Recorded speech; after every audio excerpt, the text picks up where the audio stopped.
নমস্কার বন্ধুরা, the daily dose with flavour স্টেশনে আপনাদের সবাইকে আরও একবার স্বাগত। আশা করি আপনারা সবাই খুব ভালো আছেন। আজকে আমি চলে এসেছি আরও একটি রেসিপি নিয়ে।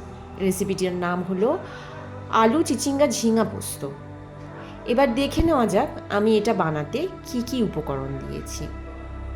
আমি প্রথমে একটি মিক্সিতে পোস্ত নিয়ে তার সাথে কাঁচা লঙ্কা টমেটো দিয়ে সেটাকে পেস্ট করে নেব। আসুন এবার দেখে নেওয়া যাক। এখানে দেখুন আমি মিক্সিতে পোস্ত নিয়েছি, তার সঙ্গে কাঁচা লঙ্কা আর কিছুটা টমেটো কুচি অ্যাড করে একটা পেস্ট বানিয়ে নিলাম।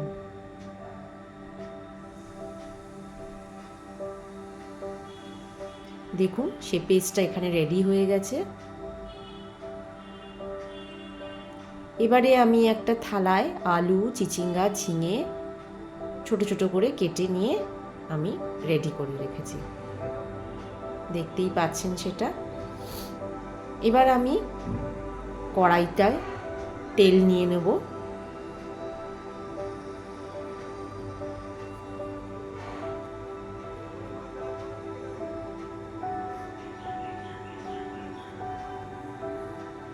এখানে দেখতেই পাচ্ছেন আমি কড়াই নিয়ে নিয়েছি, তার মধ্যে এবার পরিমাণ মতো কাঁচা সর্ষের তেল নিয়ে নেব।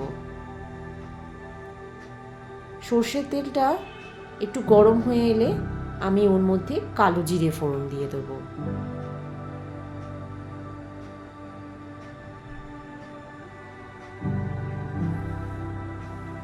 দেখুন সর্ষের তেলটা গরম হয়ে এসছে, এবার আমি এতে কালো জিরা ফোড়ন দিয়ে দিলাম।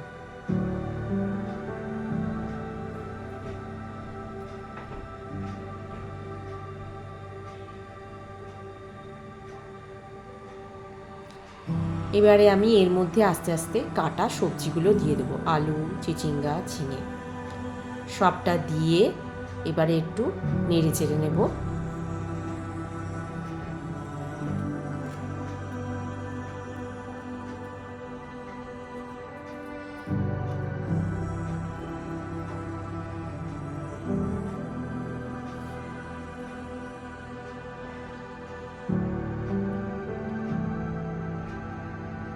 আমি এবারে সবজিগুলোতে কড়াইতে নেড়ে চেড়ে নিচ্ছি। ভালো করে নাড়াচাড়া হয়ে গেলে আমি এটাকে কিছুক্ষণ ঢাকা দিয়ে রাখব। ঢাকা দেওয়ার আগে তার মধ্যে পরিমাণ মতো নুন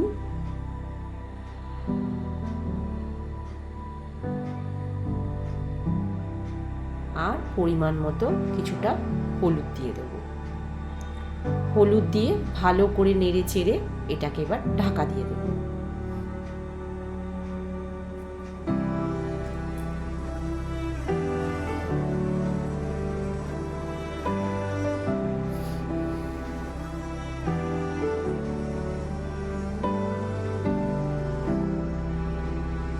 এবার আমি এটাকে ভালো করে নাড়াচাড়া করে মিশিয়ে নেব।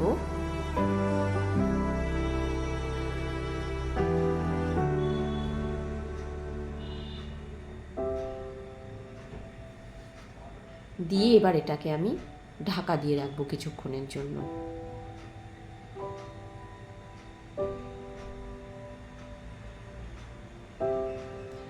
এরপর কিছুক্ষণ বাদে আমি ঢাকাটা সরিয়ে এর মধ্যে পোস্তটা যেটা বেটে রেখেছিলাম টমেটো আর কাঁচা লঙ্কা দিয়ে সেটা দিয়ে দেবো।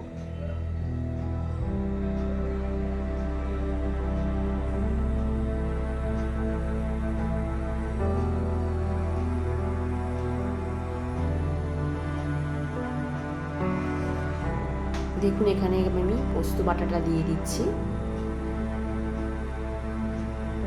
দিয়ে এটাকে আবার আমি নেড়ে চেড়ে নেব।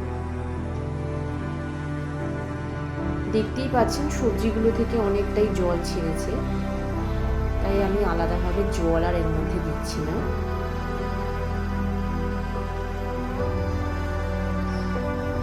এবারে আমি এই পোস্ত বাটাটাকে ভালো করে মিশিয়ে নেব। মিশিয়ে আবার কিছুক্ষণের জন্য ঢাকা দিয়ে রাখব। এটা ভাত দিয়ে খেতে তো খুবই ভালো লাগে, আর রুটি দিয়েও খেতে খারাপ লাগবে না। আমি রুটি দিয়ে কালকে ট্রাই করেছিলাম, ভালো লেগেছে। আমি এটাকে ভালো করে মিশিয়ে নিয়েছি। এবার এটাকে আমি কিছুক্ষণের জন্য ঢাকা দিয়ে রাখবো। ঢাকা দেওয়ার আগে আমি এখানে কিছুটা নকুলদানা অ্যাড করব, কারণ যেহেতু আমার বাড়িতে রান্নায় চিনি দেওয়া হয় না, তো সেই জন্য আমি এখানে কিছুটা নকুলদানা অ্যাড করে দিয়েছি, স্বাদ মতো, পরিমাণ মতো। দিয়ে এটাকে ভালো করে নেড়ে চেড়ে নেব। নিয়ে আবার আমি এটাকে কিছুক্ষণের জন্য ঢাকা দিয়ে রাখবো।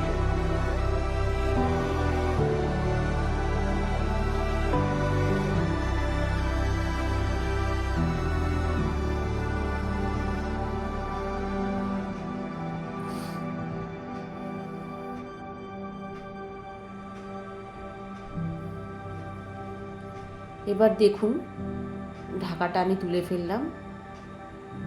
আমার রান্না প্রায় রেডি।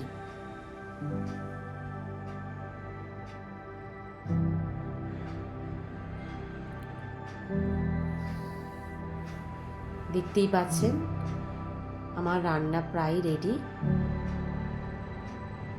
এই হলো আমার আলু চিচিঙ্গা ঝিঙা পোস্ত। পারলে আপনারা সবাই একবার বাড়িতে বানিয়ে দেখবেন, আর অবশ্যই আমাকে জানাবেন কেমন লাগলো খেতে। আজকে এইটুকুই। আপনারা সবাই ভালো থাকবেন। আশা করি রান্নাটা আপনাদের ভালোই লাগবে খেতে।